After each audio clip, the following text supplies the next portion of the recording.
What's going on, everybody? It's Durka of Whataweeb bringing you a new Should You Pull video with a nice new layup by my buddy Lek. I am sure you are all busy with the Thanksgiving banners, but do not forget that Christmas Part 2 is just around the corner, and with that we get our girl, Ishtar. A familiar face to a lot of people as she's actually Rin Tohsaka, but demi-servantized, if that's a word. We all know she's a waifu. Useless goddess, but a waifu nonetheless. So I want to preface this with, this is all my opinion. If she's your waifu, you're going to pull anyway. If she's not your waifu, well, you're probably not going to pull. So no matter what I say, it doesn't matter. But anyway, I just want to help the people who are definitely curious to pull. Maybe my opinion can help them out. So let's just jump right into it. We jumping into it with her card setup. She has the quick Arts, Buster card setup with a Buster Noble Phantasm. So it's a nice OG overall card setup, similar to Gil, similar to Arthur, etc. So something we're pretty familiar with. She hits 4 times on her quick and arts cards with a single hit on her Buster, and then 7 hits on her extra attack. This leads to really good NP generation, so you'll be able to get her NP up just that much faster, especially once you see her skills. You'll see that it's pretty feasible. Jumping into the skills. Manifestation of Beauty B. It's a Charisma. It's a Charisma A with a party critical damage buff as well, which is really good. This skill would have been good if it was just a self-crit damage buff, but no, it's both. So, yeah. Yeah, no, this is actually a really good skill on a 5-turn CD. Sometimes these special versions of Charisma will give you some random second buff, but this is actually a really good second buff. So, all of her skills are good. I want to preface that, but I will tell you what I would max out first, just to maybe help you guys out. Next, we have Gleaming Brilliant Crown A. She charges her own MP gauge. 50% at max level, that's a lot. 80% chance for self-invincibility for 1 turn, and then 80% chance to grant Pierce invincibility for 1 turn for herself. Alright, 6-turn cooldown. Really good skill. Anything that helps you get that big Buster damage off is great. The skill almost has it all. It would have given her a guaranteed get out of jail free card, a safety card, if that 80% was 100%, and that would have made her amazing. Amazing. If only that was 100%, but you can't do anything about it. Moving on to her third skill is Mana Burst Gems A+. This is one of the more interesting buffs in the game. It's a delayed buff. It increases her own attack for 1 turn after 1 turn. That attack buff at max level is a 50% attack buff, though. So that is a whopping bonus. Not many characters have a 50% attack steroid. Some characters may have a 50% buff for like the specific card, but I don't think I usually ever see a self-attack of 50%. Maybe Altera, if I remember correctly. But it's one of those, you have to plan in advance, but there is a great payoff for it. If you mess it up, you'll definitely see your damage get chunked, and then you have to wait for the cooldown. And honestly, yeah, all these skills are really good. Second skill definitely takes priority here, in my opinion. The free 50% with her already great NP generation and the invincibility, potentially, is just too good to pass up. Too good to pass up. Moving into her passive skills, typical magic resistance for almost every servant in the game. Independent action also for an archer, very common. She then gets Goddess's Essence B, which is another good magic resist plus damage boost. Nothing crazy here, but it's a nice bonus, I guess is the best way to put it. Now, what I'm sure everybody was waiting for, her Noble Phantasm. Our goddess herself has a pretty dope NP. And I'm probably going to say it wrong right now, but Angalta Kigal She, Mountain Rain Shaking Firewood of Venus.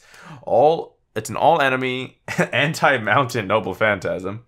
She gives herself a little Buster boost in the beginning of it. As well, on top of that, all of her other buffs that can just chunk the enemy a lot. This can do a lot of damage if you set it up right. Beautiful, useless goddess damage. That's the best way to put it. She can do some of the highest damage in the game in NA right now, if you set her up right with her skills.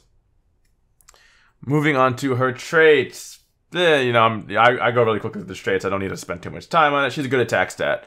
Around the third highest after Arjuna and Gil, I believe. Kind of middle ground of the 5-star archers when it comes to attack and HP. So she's got a little bit of the best of both worlds. Otherwise, her other stats are pretty much standard all around. Not the best star gen, if I remember correctly. And I'm not going to waste too much time on it. Let's go into what CEs I would use. So I broke this down. There are a lot of CEs I could have used. I broke it down to 3. The 3 I wanted to bring it down to were Holy Night Dinner, Drunk John, AE, Jalter, the Hero Ellie Chance Adventure CE, because that was when we just had the chance to farm recently, and Limited Over Zero. Honestly, anything that helps with crit damage, NP damage, or buster damage just kind of works. Limited Over Zero is just the go-to buster card. Her her Buster Brave Chain, if you land it in her buffs, oh my god, you'll be chunking a lot of different characters in the game. Alright, so what about her party members? Her being an offensive Buster Servant, this is going to sound like a broken record, I know I say it all the time. Merlin and Waver are obvious choices. I want you all to know the reason why I do bring up Merlin and Waver a lot is because anybody could come into this video and look at it at any point in time for any specific servant. So I want to make sure that I am saying these key servants, especially if they're new and they don't know their power. Hans, of course, if you need that budget waiver, he acts as that support to help out Ishtar as well. I saw an interesting combo of Neo Bride and Thomas Edison from Gaming Treasury. I believe that's the website.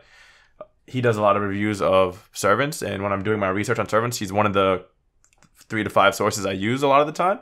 So please do check them out. So Neo Bride and Thomas Edison, peep it. You can overcharge Ishtar with concept improvement from Thomas Edison, which is an interesting but niche idea. Just bringing Thomas Edison literally for that is cool, I guess, if you really want to chunk someone. And then, of course, Nero just helps as a great support, acting to help her do more damage with an attack buff, NP gen help, and her own Noble Phantasm that lowers the defense of the enemy you are targeting. One target. Alright, so that's done. Now we're going on to the real final question here, and is that, so should you pull for Rin? Ishtar. She gets compared to Gil and Tesla a lot. It makes sense. They're both multi-target archers with Buster Noble Phantasms.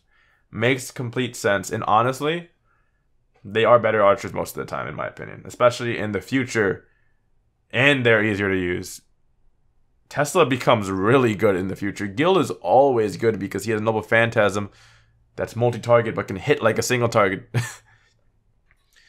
But the problem with archers is that a lot of them are really good. They're all relatively high-tier, top-tier characters. And honestly, she's waifu, super waifu. She got memes of herself, and I would say pull for her. Full bias here.